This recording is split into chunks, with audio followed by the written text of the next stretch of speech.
Lakad matatag pa rin.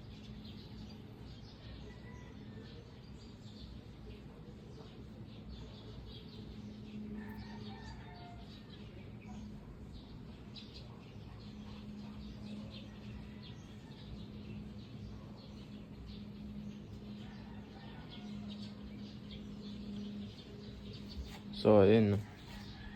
Papaaraw din kasi ako ng gagamba ngayon. Kakatapos ko lang magpaligo. Ayun pa yung 16 volts.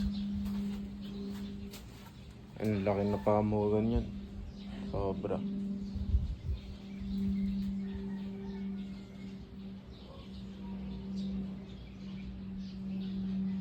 Ayun, so balik na natin to si Sarangani Lens.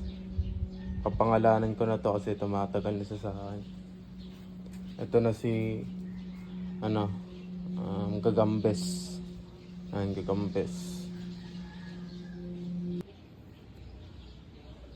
Ayun.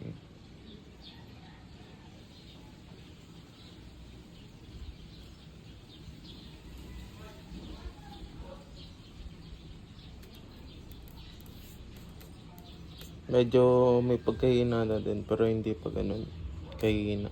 Ayun, makikita nyo naman mga kagambes. Hindi pa siya lumang luma. So ayun, peace out.